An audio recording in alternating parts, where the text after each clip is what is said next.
ദൈവനാമത്തിന് മഹത്വം ഉണ്ടാകട്ടെ. ജീവനും ജീവിതത്തിന്റെ ആ, അടുത്ത എപ്പിസോഡിലോട്ട് എല്ലാവരെയും സ്വാഗതം ചെയ്യുകയാണ്. 206-ാമത്തെ സെഷനാണ് നമ്മൾ ഇന്ന് ജോയിൻ ചെയ്തിരിക്കുന്നത്. ആ, 10 കൽപ്പനകളെ കുറിച്ചാണ് നമ്മൾ കുറച്ച് നാളായിട്ട് പഠിച്ചുകൊണ്ടിരിക്കുന്നത്. അതിൽ ഇന്ന് നമ്മുടെ 8-ാമത്തെ കൽപ്പനയായ മോഷ്ടിക്കരുത് എന്ന് പറയുന്ന കൽപ്പനയെ കുറിച്ച് വിശദമായിട്ട് പഠിക്കാം എന്നാണ് വിചാരിക്കുന്നത്. അതിന്റെ അടിസ്ഥാനത്തിൽ നമ്മൾ ഇന്ന് ചിന്തിക്കുന്ന വിഷയം എന്ന് പറയുന്നത് മാനവ സംസ്കാരത്തിന്റെ നിലനിൽപ്പിൽ നീതി വ്യവസ്ഥയുടെ അടിസ്ഥാനം എന്ന് പറയുന്നതാണ്. അപ്പോൾ സെഷനിൽ ജോയിൻ ചെയ്തിരിക്കുന്ന എല്ലാവരെയും ഒരിക്കൽ കൂടി സ്വാഗതം ചെയ്യുന്നു. നമ്മൾ ആദ്യം പറഞ്ഞതുപോലെ മോഷ്ടിക്കരുത് എന്ന് പറയുന്ന കൽപ്പനയെ ആസ്പദമാക്കിയാണ് നമ്മൾ ഇന്ന് പഠനത്തിൽ നിന്ന് ശ്രദ്ധിക്കുന്നത്. നമ്മളോട് സംസാരിക്കുന്നത് ടോമിച്ചൻ സഹോദരനാണ്. പൊതുവെ മോഷ്ടിക്കരുത് എന്ന് പറയുന്ന ഒരു ഒരു ഡയറക്റ്റ് ആയിട്ടുള്ള ആ കൽപ്പന കേട്ട് കഴിയുമ്പോൾ നമ്മൾ വിചാരിക്കാനായിട്ടുള്ള സാധ്യതയുണ്ട് അത് നമുക്കത്ര ബാധകമായിട്ടുള്ള ഒരു കൽപ്പന അല്ലല്ലോ എന്ന് ചിന്തിക്കും. കാരണം എനിക്ക് തോന്നുന്നില്ല വിശ്വാസികളായിരിക്കുന്ന നമ്മൾ ആരും മോഷ്ടിക്കുന്ന സ്വഭാവമുള്ളവരായിട്ട് ആരുമില്ല. മോഷ്ടാവ് എന്ന് പറയുന്ന ഒരു ഒരു ലേബലുള്ള ആരും നമ്മുടെ ഇടയിൽ ഉണ്ടാകുമെന്ന് തോന്നുന്നില്ല. രഹസ്യമായിട്ട് ഉണ്ടെങ്കിലേ ഉള്ളൂ. അപ്പോ അതുകൊണ്ട് തന്നെ ഈ ഒരു കൽപ്പന നമുക്ക് അത്ര ബാധകമല്ലല്ലോ എന്ന് ചിലപ്പോൾ ചിന്തിക്കാനായിട്ടുള്ള സാധ്യതയുണ്ട്. പക്ഷേ മോഷണം എന്ന് പറയുന്നത് നമ്മൾ വീഡിയോസിലും വാർത്തകളൊക്കെ കാണുന്ന പോലെ ആളുകളുടെ സ്വത്തും സാധനമൊക്കെ അവർ കാണാതെ അടിച്ചു മാറ്റിക്കൊണ്ട് അതിന് മാത്രമല്ല മോഷണം എന്ന് പറയുന്നത്. മറ്റൊരാൾക്ക് അവകാശപ്പെട്ടിരിക്കുന്ന കാര്യങ്ങൾ നമ്മൾ കൈവശപ്പെടുത്തിയാൽ അതൊരു യഥാർത്ഥത്തില് മോഷണം എന്ന് പറയാം. അപ്പൊ അങ്ങനെ പല അർത്ഥം മോഷണം എന്ന് പറയുന്നതിന് ഉണ്ട് എന്ന് നമുക്കറിയാം. അപ്പം ദൈവവചനം മോഷ്ടിക്കരുത് എന്ന് കൽപ്പിക്കുമ്പോൾ എന്താണ് നമ്മൾ ദൈവമക്കളായിരിക്കുന്ന നമ്മളോട് പറയാൻ ഉദ്ദേശിക്കുന്നത് എന്നുള്ള കാര്യത്തെക്കുറിച്ച് വളരെ വ്യക്തമായിട്ട് പഠിക്കാനുള്ള സമയമാണ് നമുക്ക് ഇനി മുന്നിലുള്ളത്. ക്ലാസ് എടുക്കുവാനായിട്ട് ടോമിച്ചൻ സഹോദരനെ ക്ഷണിക്കുന്നു. എല്ലാവർക്കും കർത്താവിന്റെ നാമത്തിൽ സ്നേഹവന്ദനം. നമുക്ക് ഒരിക്കൽ കൂടെ ജീവനും ജീവിതത്തിലൂടെ കണ്ടുമുട്ടുവാനായിട്ട് ദൈവം അനുവദിച്ചതോർത്ത് ദൈവത്തെ സ്തുതിക്കുന്നു. നമുക്ക് ഇന്ന് പഠിക്കുവാനായിട്ടുള്ളത് ജോൽ അതിന്റെ ആമുഖത്തിൽ പറഞ്ഞതുപോലെ 10 കൽപ്പനകളിലെ 8-ാമത്തെ കൽപ്പനയാണ് നമുക്ക് പഠിക്കുവാനായിട്ടുള്ളത്. അത് മോഷ്ടിക്കരുത് എന്നുള്ളതാണ്. പുറപ്പാട് ദിവസം 20-ാം അധ്യായത്തിന്റെ 15-ാമത്തെ വാക്യത്തിൽ നമുക്കത് കാണാം. ഹ്രസ്വമെങ്കിലും ഈ കൽപ്പന മനുഷ്യ സമൂഹത്തെ ആഴത്തിൽ സ്വാധീനിക്കുന്ന ഒരു കൽപ്പനയാണ്. നാം ജീവിക്കുന്നത് ഒരു ഭൗതിക ലോകത്തിലാണ്. ഈ ഭൗതിക ലോകത്തിന് മനുഷ്യന്റെ മേലുള്ള സ്വാധീനം വളരെ വലുതാണ്. ഒരുപക്ഷെ സാധാരണ മനുഷ്യരെ ഏറ്റവും അധികം സ്വാധീനിക്കുന്നത്, വിശ്വാസികളെയും വളരെയധികം സ്വാധീനിക്കുന്നതാണ് ഈ ഭൗതിക ലോകം. എന്നാൽ ഈ ഭൗതിക ലോകവുമായി നാം എങ്ങനെ ബന്ധപ്പെടണം എന്നാണ് ഈ കൽപ്പന പറയുന്നത്. നമുക്കറിയാവുന്നതുപോലെ 10 കൽപ്പനയുടെ ആദ്യത്തെ 4 ദൈവവുമായിട്ടുള്ള ബന്ധവും ബാക്കി 6 മനുഷ്യനുമായിട്ടുള്ള ബന്ധം നിയന്ത്രിക്കുന്നു എന്ന് നമ്മൾ പഠിക്കാറുണ്ട്. അതിൽ ഈ ഭൗതിക ലോകവുമായിട്ട് നമ്മൾ എങ്ങനെ ബന്ധപ്പെടണം എന്ന് നമ്മളെ പഠിപ്പിക്കുന്നത് 8-ാമത്തെ കൽപ്പനയാണ്. 6 കൽപ്പനകളിൽ 5 ഏകദേശം മാനുഷിക ബന്ധങ്ങളെ വിവിധ തലങ്ങളിലെ വിശദീകരണമാണ്. ഈ ഭൗതിക ലോകമായിട്ടുള്ള നമ്മളുടെ ബന്ധത്തെ നിയന്ത്രിക്കുന്നത് 8-ാമത്തെ പ്രമാണം. അതുകൊണ്ട് തന്നെ വളരെ പ്രധാനമുള്ളതാണ്. ഒരു കൽപ്പന നൽകിയിട്ടുള്ളൂ. 10-ാമത്തെ കൽപ്പനയിലെ ചെറിയൊരു ഭാഗം ഇതുമായിട്ട് ബന്ധമുണ്ടെങ്കിലും നമ്മളെ ഏറ്റവും വളരെയധികം സ്വാധീനിക്കുന്ന ഈ ഭൗതിക ലോകവുമായിട്ടുള്ള നമ്മുടെ ബന്ധത്തെ നിയന്ത്രിക്കുവാനായിട്ട് അടിസ്ഥാനപരമായിട്ടുള്ള കൽപ്പന ഇതാണ്. മനുഷ്യന്റെ സാംസ്കാരികവും സാമൂഹികവും സാമ്പത്തികവുമായ സുസ്ഥിരമായ വളർച്ചയ്ക്കും നിലനിൽപ്പിനും ഒക്കെ വളരെ അടിസ്ഥാനപരമായിട്ട് വർത്തിക്കുന്ന ഒരു കൽപ്പനയാണ് ഈ കൽപ്പനയെന്ന് ഇതിനെ പഠിച്ച് നമുക്ക് മനസ്സിലാക്കാൻ സാധിക്കും. അതുകൊണ്ട് തന്നെ ഈ കൽപ്പനയുടെ പഠനം വളരെ പ്രധാനപ്പെട്ടതാണ്. നമുക്ക് ആദ്യം ഈ മോഷണം ഒന്ന് നിർവചിച്ചാലോ? എന്താണ് മോഷണം? മോഷ്ടിക്കരുതെന്നാണല്ലോ പറഞ്ഞത്. പലതരത്തിൽ അതിനെ നമുക്ക് വിശദീകരിക്കാം. നിയമപരമായി കാണാം, ബൈബിളിന്റെ അടിസ്ഥാനത്തിൽ കാണാം, ധാർമ്മികമായിട്ട് കാണാം. നിയമപരമായിട്ട് മോഷണം എന്ന് പറഞ്ഞാൽ മറ്റൊരാൾക്ക് അവകാശപ്പെട്ട എന്തെങ്കിലും അയാളുടെ അനുവാദമില്ലാതെ ബോധപൂർവം കൈക്കലാക്കുന്ന പ്രവൃത്തിക്കാണ് മോഷണമെന്ന് നിയമപരമായിട്ട് പറയുന്നു. അതില് പണവും വസ്തുക്കളും ഭൂമിയും അല്ലെങ്കിൽ ഭൗതിക സമ്പത്തും ഒക്കെ ഉൾപ്പെടുന്നുണ്ട്. ഈ വലിയ ഒരു വിശാലമായിട്ടുള്ള അർത്ഥമാണ് യഥാർത്ഥത്തില്. ഭൗതിക വസ്തുക്കളിൽ മാത്രം ഈ മോഷണം ഒതുങ്ങുന്നില്ല. സമയമോഷണമുണ്ട്, ബൗദ്ധികമായ മോഷണമുണ്ട്, അവസരങ്ങളുടെ മോഷണമുണ്ട്. പലതരത്തിലുള്ള മോഷണം സമൂഹത്തിൽ ഉണ്ട് എന്ന് നമുക്ക് കാണാനായിട്ട് സാധിക്കും. എന്നാൽ ബൈബിളിന്റെ അടിസ്ഥാനത്തിൽ മോഷണം എന്ന് പറഞ്ഞാല് മറ്റൊരാളുടേത് എന്തും അയാളുടെ അനുവാദമില്ലാതെ എടുക്കുന്നതിന്, അത് അത് തടയുന്നത്, അതൊക്കെ മോഷണമാണ്. നീതി, സ്നേഹം, വിശ്വാസം എന്നിവ ലംഘിക്കല്, സത്യസന്ധയില്ലായ്മ, വഞ്ചന, അർഹമായത് തടഞ്ഞു വെക്കുക, ഇതെല്ലാം അതിലുണ്ട്. അപ്പോൾ ലളിതമായിട്ട് പറഞ്ഞാൽ മോഷണം എന്നാൽ നിങ്ങളുടേതല്ലാത്തത് നിങ്ങൾ എടുക്കുക എന്നുള്ളതാണ്. അപ്പോൾ ഈ കൽപ്പനയെ കുറിച്ചാണ് നമുക്ക് പഠിക്കാനുള്ളത്. അപ്പൊ ഈ കൽപ്പനയെ കുറിച്ച് പഠിക്കുമ്പോൾ ദൈവം ഇങ്ങനെ ഒരു കൽപ്പന നൽകുമ്പോൾ വ്യംഗ്യമായിട്ട് അതിലൊരു യാഥാർത്ഥ്യം നമ്മളോട് പറയുന്നുണ്ട്. അത് നമുക്ക് ആദ്യം ചിന്തിക്കാം. ഈ കൽപ്പന പരോക്ഷമായി നമ്മളോട് എന്ത് പറയുന്നു? അത് പറയുന്ന ഒന്നാമത്തെ കാര്യം, ദൈവമാണ് എല്ലാത്തിന്റെയും ഉടമ എന്നുള്ളതാണ്. അതാണ് ഈ കൽപ്പന നൽകുവാനായിട്ട് ദൈവം നൽകുന്നത് കൊണ്ടാണ്. ഈ ഭൗതിക ലോകത്തിന്റെ മേൽ അവകാശമില്ലാത്ത ഒരാൾക്ക് അങ്ങനെ കൽപ്പന നൽകുവാനായിട്ട് സാധിക്കില്ല. ദൈവമാണ് ആത്യന്തികമായി എല്ലാത്തിന്റെയും ഉടമസ്ഥൻ എന്ന് ബൈബിള് നമ്മെ പഠിപ്പിക്കുന്നുണ്ട്. 24-ാം സങ്കീർത്തനത്തിന്റെ 1-ാം വാക്യം അങ്ങനെയാണല്ലോ ആരംഭിക്കുന്നത്. ഭൂമിയും അതിന്റെ പൂർണ്ണതയും ഭൂതലവും അതിലെ നിവാസികളും യഹോവയ്ക്കുള്ളതാകും. ഈ ഭൂമി എന്ന് പറഞ്ഞാൽ ഈ ഭൗതിക ലോകവും അതിലുള്ള എല്ലാ വ്യക്തികളും അതിന്റെ യഥാർത്ഥത്തിലുള്ള അധികാരി ദൈവമാണ്. ഈ സത്യത്തിന്റെ അടിസ്ഥാനത്തിലാണ് ഈ തത്വം സ്ഥാപിക്കപ്പെട്ടിരിക്കുന്നത്. എന്ന് പറഞ്ഞാൽ ഇവിടെയുള്ളതൊന്നും യഥാർത്ഥത്തിൽ നമ്മളുടേതല്ല. നാം കാണുന്ന ഭൂമിയും സമ്പത്ത്, കഴിവുകള്, നമ്മുടെ ജീവിതം പോലും ദൈവത്തിൽ നിന്നാണ് ഉത്ഭവിക്കുന്നത്. അതൊക്കെ ദൈവത്തിൻ്റെതാണ്. ദൈവത്തിന്റെ ഉടമസ്ഥാവകാശത്തിന്റെ സ്ഥാപനത്തിൽ അതിൽ നിന്നാണ് യഥാർത്ഥത്തിൽ ഈ കൽപ്പന ദൈവം നൽകുന്നത്. എന്ന് പറഞ്ഞാൽ മനുഷ്യർ കാര്യസ്ഥര് മാത്രമാണ്, ഉടമസ്ഥരല്ല. അവര് സ്റ്റീവേർഡ്സ് ആണ്, നോട്ട് ഓണേഴ്സ് എന്ന് നമുക്ക് പറയാൻ സാധിക്കും. അപ്പൊ അതുകൊണ്ട് ഒരാൾ മോഷ്ടിക്കുമ്പോൾ അയാള് മനുഷ്യരോട് മാത്രമല്ല അന്യായം ചെയ്യുന്നത്, ദൈവത്തെ അപമാനിക്കുകയാണെന്ന് പറയാനായിട്ട് സാധിക്കും. അതിനാൽ അതുകൊണ്ട് തന്നെ മനുഷ്യര് സമ്പൂർണമായിട്ടുള്ള ഉടമകളല്ല, അവർ കാര്യസ്ഥന്മാരാണ്. മറ്റൊരാളുടെ വസ്തു കൈകാര്യം ചെയ്യാൻ ഏൽപ്പിക്കപ്പെട്ട വ്യക്തിയാണ്. അപ്പൊ അതിൽ വരുന്ന എല്ലാ വീഴ്ചകളും അത് ഏൽപ്പിച്ച ആളോടുള്ള തെറ്റായിട്ട് നമുക്ക് ആത്യന്തികമായിട്ട് എടുക്കാനായിട്ട് സാധിക്കും.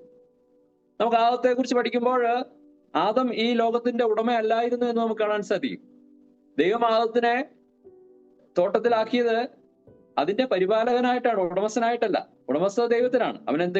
അവന്റെ എന്തൊക്കെ ചെയ്യണമെന്നുള്ള കാര്യം ഏൽപ്പിച്ച് തോട്ടത്തിന്റെ ഒരു കാര്യസ്ഥനായിട്ട്, മാനേജറായിട്ടാണ് ആദവിനെ ഏൽപ്പിച്ചത്. ഈ ലോകം മുഴുവനും അങ്ങനെയാണ് നമ്മെ സംബന്ധിച്ച്. അപ്പൊ നമ്മുടെ സമയവും കഴിവും അവസരങ്ങളും എല്ലാം വിശ്വസ്തയോടെ കൈകാര്യം ചെയ്യാനുള്ള ഉത്തരവാദിത്വം അത് ആണ് മനുഷ്യനെ ദൈവം ഏൽപ്പിച്ചിരിക്കുന്നത്. അപ്പോൾ ഈ മോഷണം എന്ന് പറഞ്ഞാൽ ഒരാൾ മോഷ്ടിക്കുമ്പോൾ അത് മനുഷ്യനെതിരെയുള്ള തെറ്റ് മാത്രമല്ല, ആത്യന്തികമായിട്ട് ദൈവത്തിനെതിരെയുള്ള ഒരു പ്രവൃത്തിയാണ്. യഥാർത്ഥ ഉടമയായിട്ടുള്ള ദൈവത്തിൻ്റെത് ഞാൻ എടുക്കുന്നു എന്നുള്ളതാണ്. ദൈവത്തിന്റെ അധികാരത്തെയും ദൈവം വെച്ചിട്ടുള്ള ക്രമത്തെയും ബഹുമാനിക്കുന്നതിനുള്ള പരാജയമാണ് മോഷണം എന്ന് നമുക്ക് അതിനെ പറയാനായിട്ട് സാധിക്കും.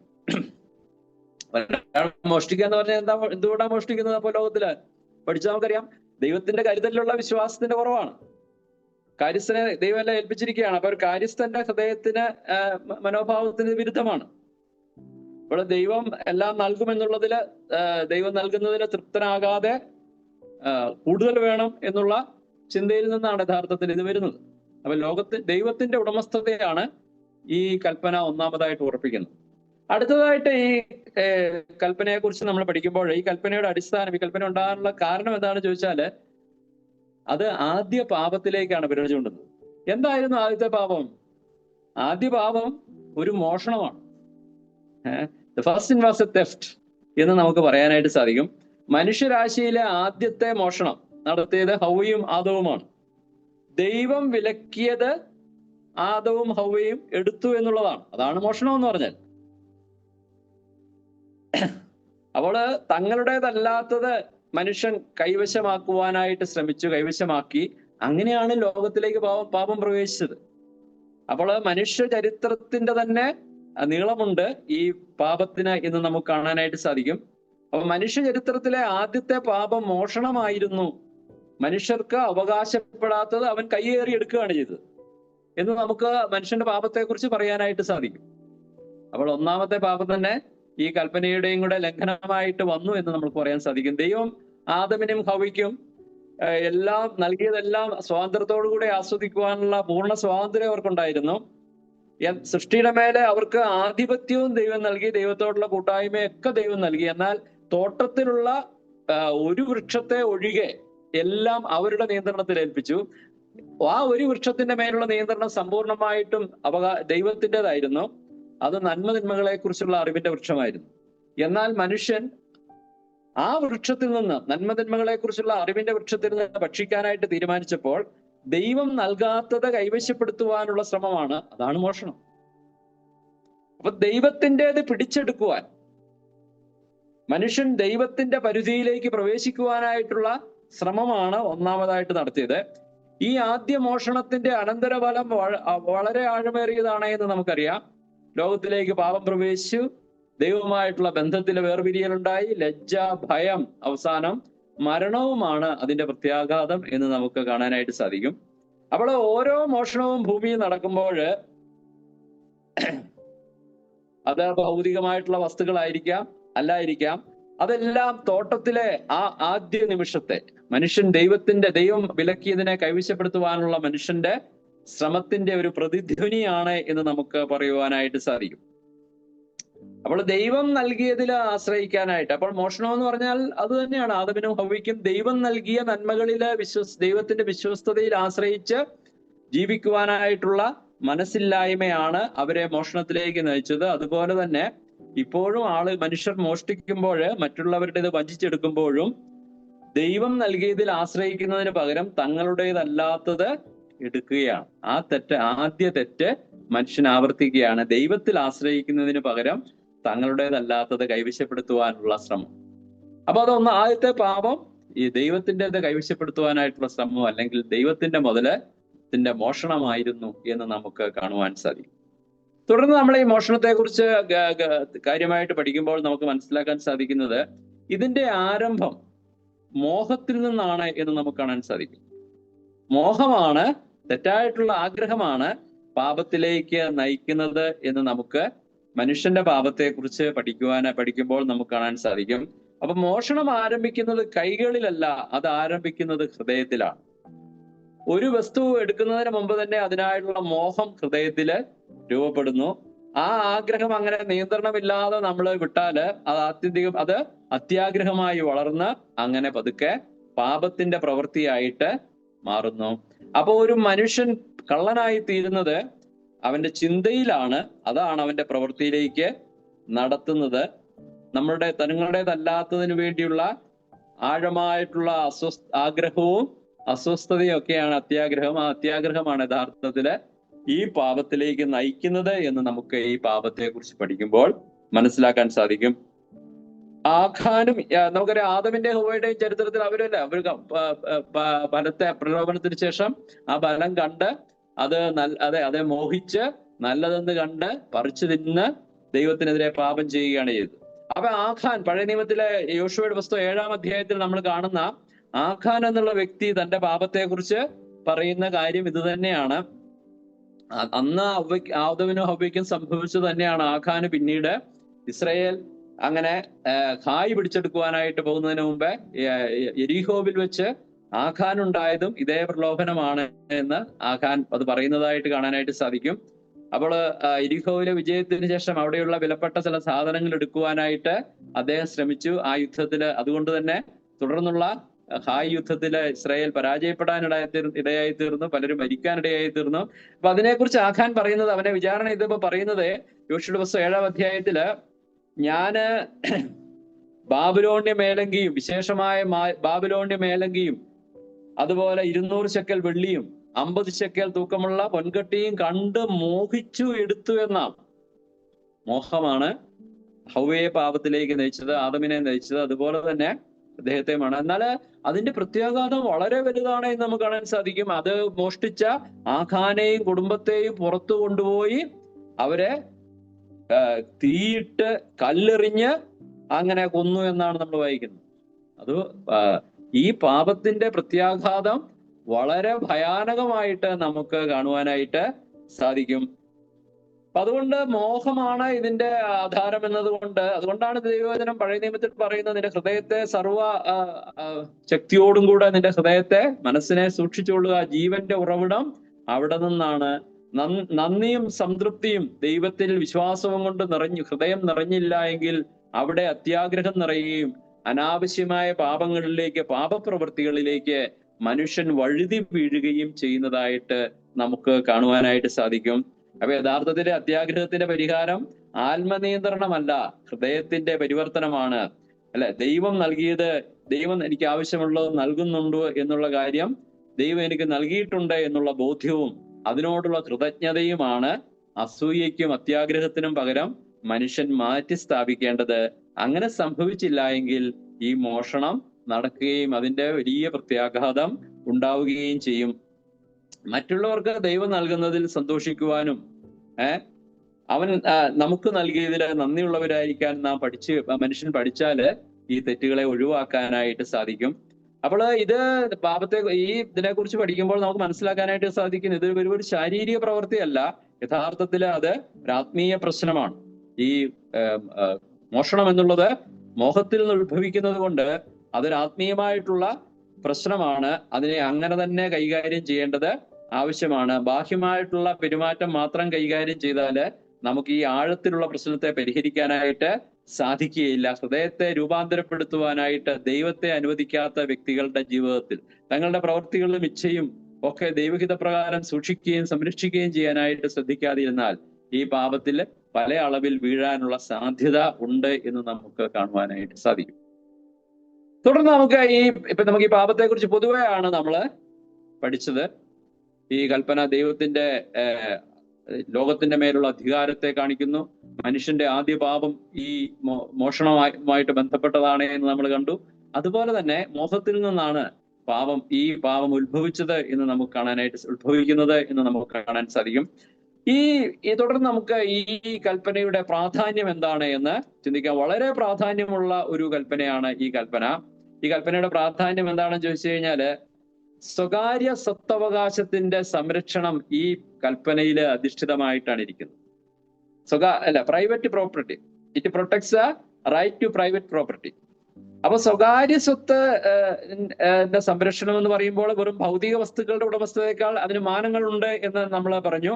ഇപ്പൊ ഒരു സ്വകാര്യ സ്വത്ത്, ഒരാളുടെ സ്വകാര്യ സ്വത്ത് എന്ന് പറഞ്ഞാൽ തന്നെ എന്താണ് എന്ന് നമ്മൾ പഠിച്ചാല്, അത് ഒരു ഭൗതിക വസ്തു അല്ല. അയാളെ സംബന്ധിച്ചോളം അയാളുടെ പരിശ്രമത്തിന്റെയും അയാളുടെ ആ വ്യക്തിയുടെ സർഗാത്മക കഴിവുകളുടെയും സമയത്തിന്റെയും എല്ലാം ഫലമായിട്ട് അയാൾ ഉത്പാദിപ്പിച്ചതാണ്. അതിനാൽ തന്നെ ഒരു വ്യക്തിയുടെ അന്തസ്സിന്റെയും ഉത്തരവാദിത്വത്തിന്റെയും ഒരു ദൃശ്യാവിഷ്കാരമാണ് അയാളുടെ സമ്പത്ത് എന്ന് നമുക്ക് പറയാനായിട്ട് സാധിക്കും. അയാളുടെ വസ്തുവകകളായിരിക്കാം, അയാളുടെ ഭവനമായിരിക്കാം, എന്തുവാണെങ്കിലും അത്